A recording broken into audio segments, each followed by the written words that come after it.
Assalamualaikum warahmatullahi wabarakatuh. Saya perwakilan dari kelompok 2 akan mempresentasikan tentang kesiapan Indonesia dalam menghadapi pasar global dan implementasi good corporate governance.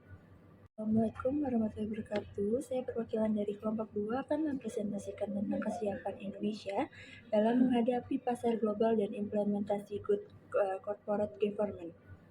Baik, di slide selanjutnya adalah latar belakang perkembangan persaingan global dalam perekonomian di dalam negeri ataupun luar negeri nasional ataupun di internasional dapat menimbulkan risiko terhadap bisnis yang menuntut antisipasi peluang dan ancaman dalam strategi termasuk sistem pengendalian yang prima, di mana setiap tahunnya terdapat perubahan dalam kinerja operasional bisnis, terjadi peningkatan atau penurunan dalam perkembangan perekonomian. Corporate governance yang buruk disinyalir sebagai salah satu sebab terjadinya krisis ekonomi politik setiap negara. Contohnya di Indonesia pun ingin sekali memperbaiki perekonomiannya agar tercapai tujuan memperbaiki perekonomian.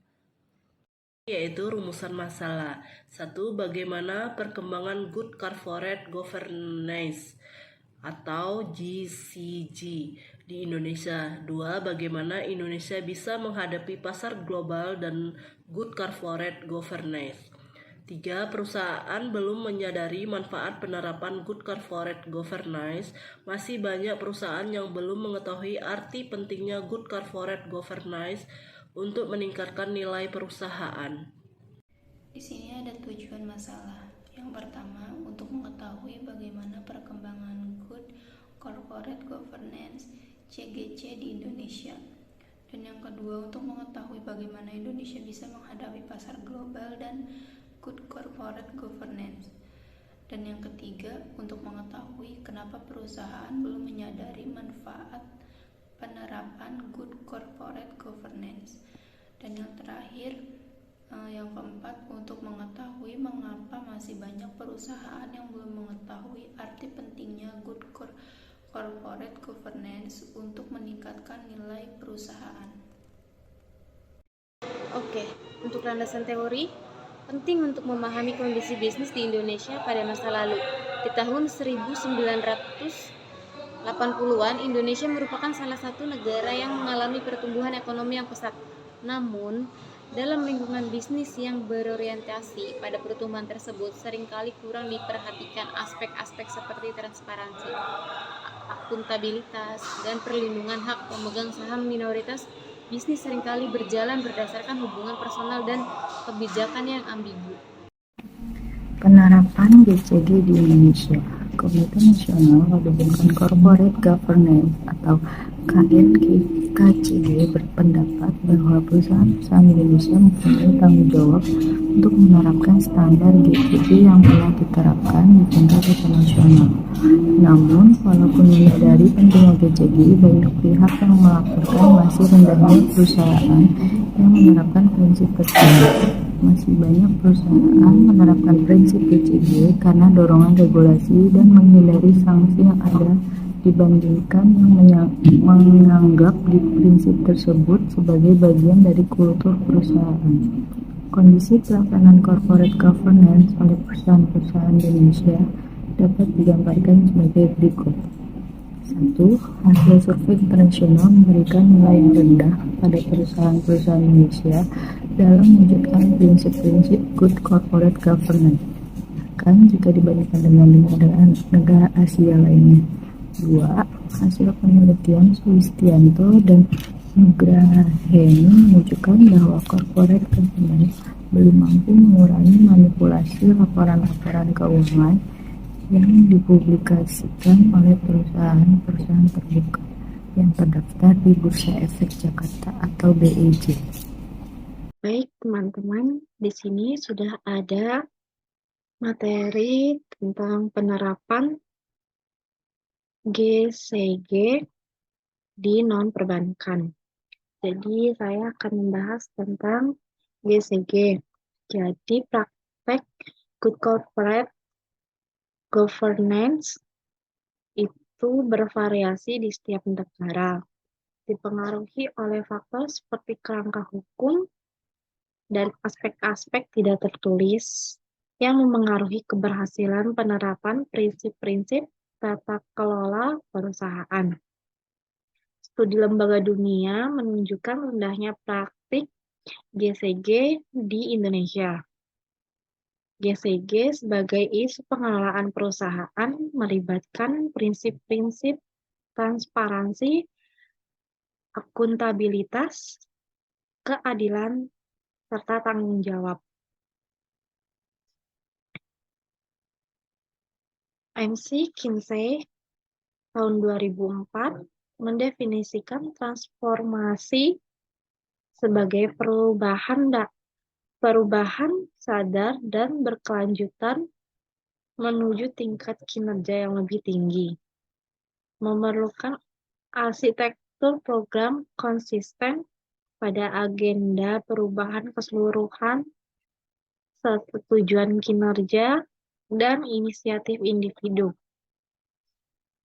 Sedangkan temuan Danigiri tahun 2008 mengatakan sejalan dengan pedoman umum GCG Indonesia yang menekankan komitmen dan perencanaan jelas dari seluruh perusahaan.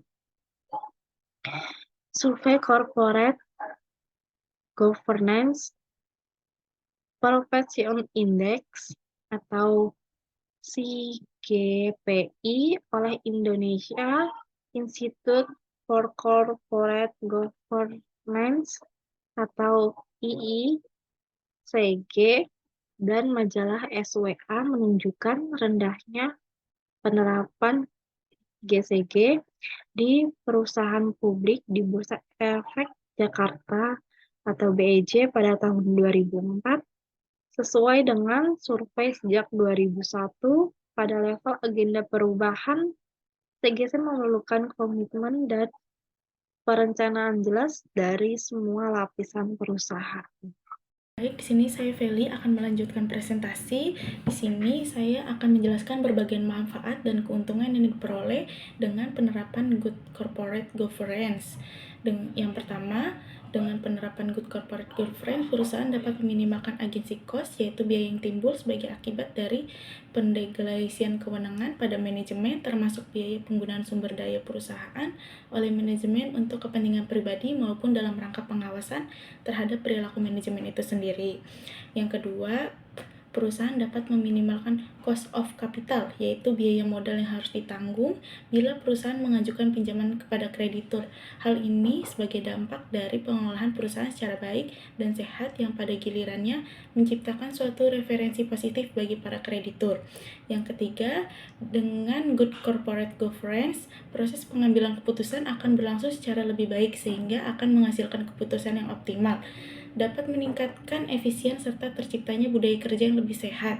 Ketiga hal ini jelas sangat mempengaruhi positif terhadap kinerja perusahaan, sehingga kinerja perusahaan akan mengalami peningkatan. Berbagai penelitian telah membuktikan secara empiris bahwa penerapan Good Corporate akan mempengaruhi kinerja perusahaan secara positif. Yang keempat, di sini ada Good Corporate Governance akan memungkinkan dihindari atau sekurang-kurangnya dapat meminimal tindakan penyalahgunaan wewenang oleh pihak direksi dalam pengelolaan perusahaan.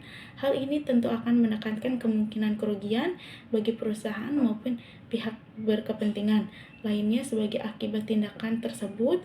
Code L 2001 menyatakan bahwa penerapan prinsip-prinsip corporate governance yang konsisten akan menghalangi kemungkinan dilakukan rekayasa kinerja earnings management yang mengakibatkan nilai fundamental perusahaan tidak tergambar dalam laporan keuangan. Baik, sekian penjelasannya, akan dilanjutkan oleh teman saya. Baik, selanjutnya saya akan menjelaskan tentang kendala-kendala implementasi Good Corporate Governance di Indonesia. Yang pertama ada kendala hukum. Corporate governance haruslah menjamin perlakuan yang sama dan perlindungan atas hak-hak semua pemegang saham dari berbagai kemungkinan penyalahgunaan atau absurd oleh pihak-pihak tertentu. Di Indonesia, pemegang saham minoritas dan stockholder lainnya hanya mempunyai sedikit celah untuk melindungi diri mereka terhadap tindakan penyalahgunaan yang dilakukan oleh pemegang saham mayoritas. Yang kedua ada kendala budaya. Sebagaimana disinggung sebelumnya, bahwa terdapat suatu pandangan bahwa praktik corporate governance itu hanyalah merupakan suatu bentuk kepatuhan atau conformance terhadap peraturan atau ketentuan dan bukannya sebagai suatu sistem yang diperlukan oleh perusahaan untuk meningkatkan kinerja. Hal ini mengakibatkan aplikasi good corporate governance tidak sepenuh hati dilaksanakan sehingga efektivitasnya menjadi berkurang. Yang ketiga ada kendala politik. Kendala ini terutama terkait dengan perusahaan-perusahaan BUMN, yaitu perusahaan yang dimiliki negara.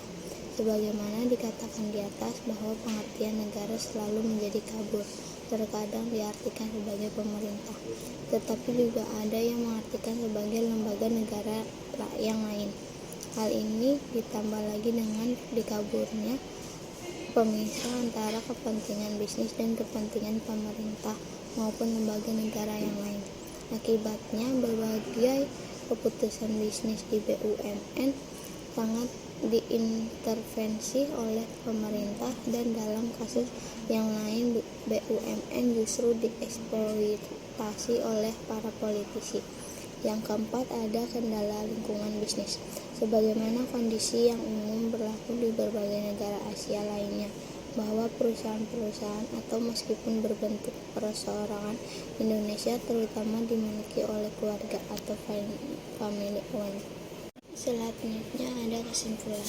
Dari masa-masa awal yang kurang memperhatikan aspek GCG hingga perkembangan saat ini yang menekankan transparansi, akuntabilitas, dan etika dalam bisnis, Indonesia telah mengalami perjalanan panjang dalam menerapkan GCG. Meskipun tantangan masih ada, komitmen untuk memperkuat GCG di seluruh sektor bisnis adalah langkah penting dalam menjaga pertumbuhan ekonomi yang berkelanjutan dan mendukung perkembangan bisnis di masa depan. GCG bukan sekedar peraturan, tetapi sebuah budaya yang harus ditanamkan di setiap lapisan organisasi untuk mencapai keberhasilan jangka panjang. Baik, sekian dari presentasi kelompok kami. Kurang lebihnya mohon maaf. Terima kasih. Wassalamualaikum warahmatullahi wabarakatuh. Presentasi dari kelompok kami. Wassalamualaikum warahmatullahi wabarakatuh.